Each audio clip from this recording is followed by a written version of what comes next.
स्थानिक स्वराज्य संस्थांच्या निवडणुकीचा मार्ग मोकळा, निवडणूक कार्यक्रमावरती कोणतीही स्थगिती नाही। सुप्रीम कोर्टाचा महत्त्वाचा आदेश, येत्या 21 जानेवारीला पुढची सुनावणी। नगरपरिषद नगरपंचायत निवडणुकीच्या प्रचाराची मुदत वाढवली। 1 डिसेंबरच्या रात्री 10 वाजेपर्यंत उमेदवारांना करता येणार प्रचार, उमेदवारांना दिलासा।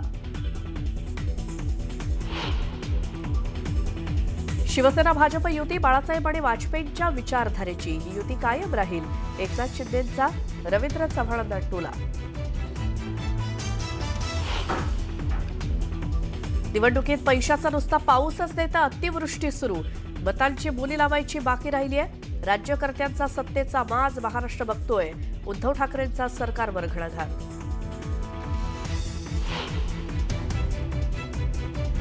कुंभमेळ्यामुळे नाशिकचं पालकमंत्रीपद अडवलंय का? हा तर हिंदुत्वाच्या नावावर चाललेला भ्रष्टाचार, तपोवनातील झाडं तोडू देणार नाही, उद्धव ठाकरेंनी सुनावलं।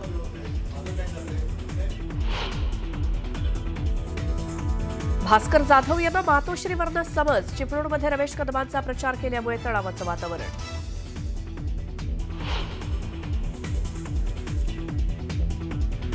संजय राऊतांची तोफ पुन्हा धडाडणार, येत्या सोमवारी सकाळी 10 वाजता संजय राऊत माध्यमांशी साधणार संवाद।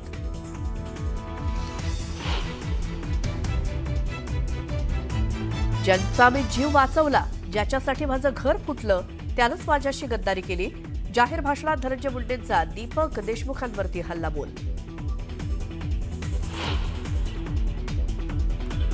मंत्री संजय शिरसाटांच्या अडचणी वाढण्याची शक्यता।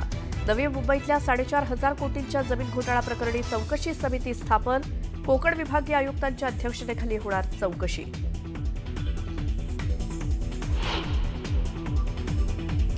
आणि नांदेडमध्ये बाजार रस्त्यावरती विक्री करणाऱ्या महापालिकेचा विरोध, भाजीपाला विक्रेत्यांनी घातला गोंधळ।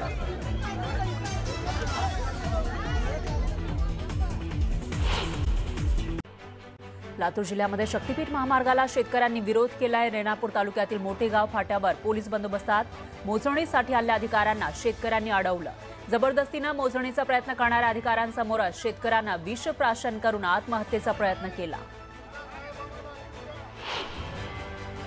ठाकरेंविरोधात जाऊन राष्ट्रवादी शरदचंद्र पवार पक्षाचे उमेदवार रमेश कदम यांचा प्रचार करणाऱ्या भास्कर जाधवांना पक्षश्रेष्ठींकडून समज देण्यात आली आहे। पक्षाला नुकसान होईल असं कोणतंही कृत्य करू नका अशी समज भास्कर जाधव यांना देण्यात आली।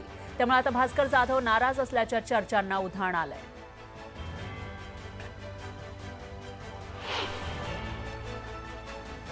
बीडमध्ये निवडणूक प्रचारादरम्यान अजित पवारांनी भाषणात रामकृष्ण हरी म्हटल्यानंतर यावर खासदार बजरंग सोनवणे यांनी सूचक वक्तव्य केलं। बीडमध्ये आमची छुपी नाही तर ओपन युती आहे, अंबाजोगाईमध्ये आम्ही एकत्र लढत आहोत असं सोनवणेंनी स्पष्ट केलं। त्यामुळे चर्चांना उधाण आलं। विकासाच्या मुद्द्याऐवजी बीड जिल्ह्यामध्ये दुसरेच मुद्दे चर्चिले जात आहेत। कधी जातीचा आणि धर्माचा मुद्दा पुढे केला जातोय, त्यामुळे लोकशाहीच्या उत्सवात मूळ मुद्दे बाजूला पडतात अशी खंत जयदत्त क्षीरसागर यांनी बोलून दाखवली। स्थानिक स्वराज्य संस्थांच्या निवडणुकीमधील युतीबाबत दीपक केसरकर यांनी भाष्य केलं। राज्यात महायुतीचं सरकार असल्यानं युती होणं तार्किक आहे, मात्र तरीही युती करायची की नाही हा निर्णय वरिष्ठ स्तरावर घेतला जाईल, तो सर्वांना मान्य करावा लागेल असं दीपक केसरकर म्हणाले।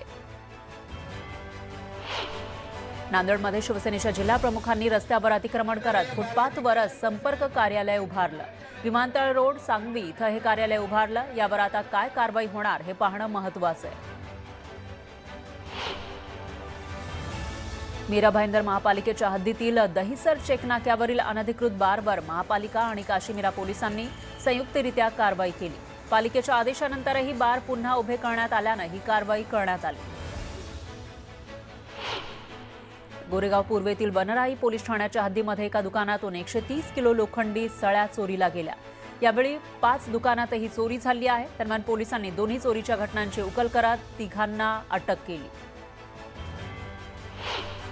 बिबट्याच्या बंदोबस्तासंदर्भात बैठक पार पडलेली आहे। वनतारामध्ये 50 बिबटे पाठवले जाणार आहेत। नरभक्षक बिबट्याला ठार करण्याची परवानगीही देण्यात आली आहे। टप्प्याटप्प्यानं बिबट्याचा प्रश्न मार्गी लावणार आहोत असं उपमुख्यमंत्री अजित पवारांनी स्पष्ट केलं।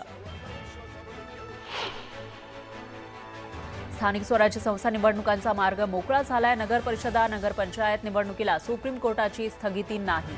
नगर परिषदा, नगरपंचायत निवडणुका ठरलेल्या वेळीच होणार असं सुप्रीम कोर्टानं म्हटलंय. आरक्षण मर्यादा न ओलांडलेल्या ठिकाणी निवडणुका घ्या असे आदेश सुप्रीम कोर्टानं दिले. आरक्षण मर्यादा उल्लंघनाच्या ठिकाणचा निकाल निर्णयाला बांधील राहील असं कोर्टानं म्हटलंय. मनपा, जिल्हा परिषदा, पंचायत समित्यांमध्ये 50% जास्त आरक्षण नको. 50% आरक्षण मर्यादा ओलांडलेल्या सर्व ठिकाणच्या निवडणुका आमच्या आदेशाहीन राहणार असं सुप्रीम कोर्टानं म्हटलंय. मंचरमध्ये अजित पवारांना शरद पवारांची शिकवण आठवली. पुढच्या 25 वर्षांचा विचार करून नियोजन करा असं पवार साहेब नेहमी सांगायचे असं म्हणत अजित पवारांनी शरद पवारांचा उल्लेख केला. कराड तालुक्यातील मलकापूर नगरपंचायतीच्या नगराध्यक्षपदासाठी 21 वर्षीय डॉक्टर तरुण आर्यन कांबळे हा युवक निवडणूक लढणार आहे. तर राष्ट्रवादीकडून हा युवक निवडणूक लढणार आहे. काँग्रेस आणि समविचारी पक्षांनी या युवकाला पाठिंबा जाहीर केलाय. यामुळे भाजप पुढे मोठं आव्हान निर्माण झालंय.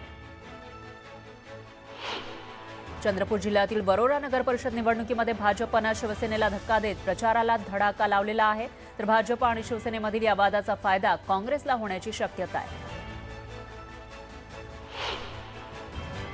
हिंगोली नगर परिषदेच्या महाविकास आघाडीच्या नगराध्यक्षपदाच्या उमेदवार अर्चना भिसेंनी प्रचाराच्या शेवटच्या टप्प्यात प्रत्यक्ष मतदारांच्या भेटीगाठींवर जोर दिलाय. शहरातील प्रत्येक वॉर्डमध्ये जाऊन भिसे प्रचार करतायत. त्यांच्यासमोर शिवसेना आणि भाजपच्या दोन्ही उमेदवारांचं आव्हान आहे.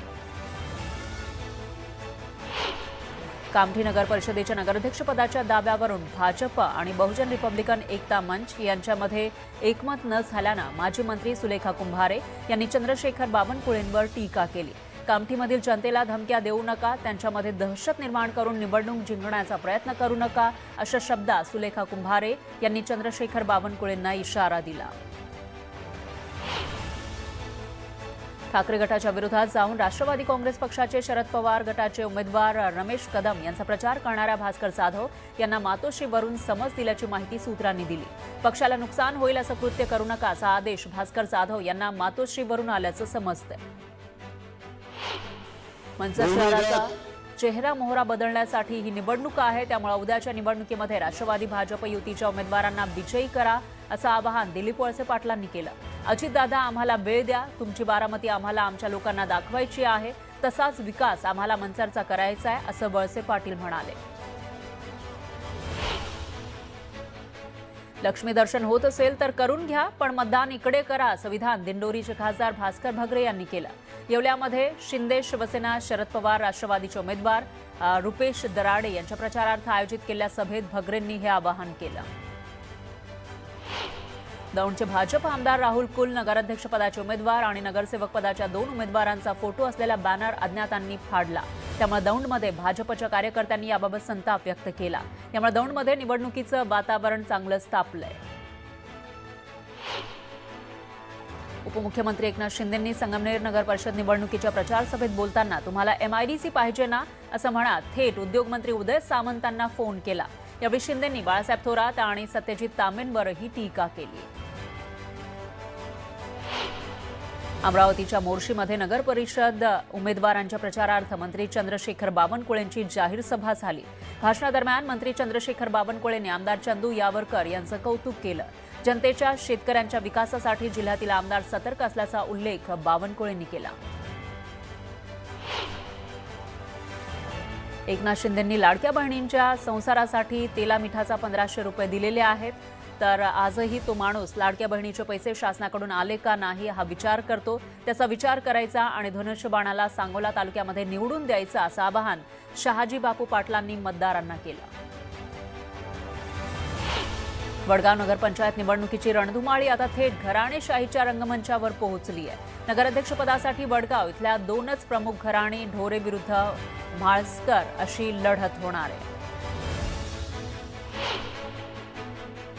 लोणावळा नगर परिषदेमध्ये सत्ताधाऱ्यांनी मीटरचा अर्थ विजेचा मीटर न घेता आर्थिक मीटर घेतला. त्यामुळे मोठा भ्रष्टाचार झाला आणि नगर परिषद बरखास्त झाली. यापुढे भ्रष्टाचार मुक्त आणि पारदर्शक शासनासाठी शिवसेनेवर विश्वास ठेवून उमेदवारांना निवडून द्या असं आवाहन मंत्री उदय सामंत यांनी मतदारांना केलं. धनंजय मुंडेंनी परळी नगर परिषद निवडणुकीसाठी घेतलेल्या जाहीर सभेत बोलताना राष्ट्रवादी शरदचंद्र पवार पक्षाच्या प्रवेश केलेले दीपक देशमुख यांच्यावर टीका केली। दीपक देशमुखचा मी जीव वाचवला, त्याच्यामुळे माझं घर फुटलं आणि आता त्यानंच मला सोडलं असं म्हणत मुंडेंनी महायुतीच्या उमेदवारांना निवडून देण्याचं आवाहन केलं। जळगावमधील धरणगाव नगर परिषद निवडणुकीच्या पार्श्वभूमीवर निवडणूक कर्मचारी आणि उमेदवारांच्या प्रतिनिधींना प्रशिक्षण देण्यात आलं। या प्रशिक्षणामध्ये उमेदवाराचं नाव, चिन्ह आणि ईव्हीएम मशीनबाबत बूथवरील कर्मचाऱ्यांना आणि प्रतिनिधींना माहिती देण्यात आली। माझ्या लक्ष्मी बोलण्याचा वेगळा अर्थ काढण्यात आला। लक्ष्मी म्हणजे नोटा होतात का असा प्रश्न गुलाबराव पाटलांनी विचारला। लक्ष्मी म्हणजे माय बहीण पण असते असं गुलाबराव पाटील म्हणाले। राम खाडेंवर प्राणघातक हल्ला करणारं डोकं कोणाचं हे तपासा। सामाजिक कार्यकर्ते बीडमध्ये सुरक्षित नाहीत असं राष्ट्रवादीचे प्रवक्ते शिवराज बांगर म्हणाले। आमदार सुरेश धस यांच्या कार्यकर्त्यांसोबत राम खाडे यांचे वाद व्हायचे असं विधान शिवराज बांगर यांनी केलं। नगर परिषद निवडणुकीच्या प्रचारामध्ये राज्याच्या तिजोरीच्या चाव्या कोणाकडे आणि तिजोरीचा मालक कोण यावर चर्चा होते। मुख्यमंत्री आणि दोन्ही उपमुख्यमंत्री स्वतः प्रचारासाठी येतात, याचा अर्थ स्थानिक नेतृत्वावर त्यांचा विश्वास नाही अशी टीका ठाकरेंच्या शिवसेनेचे नेते सचिन अहिर यांनी केली।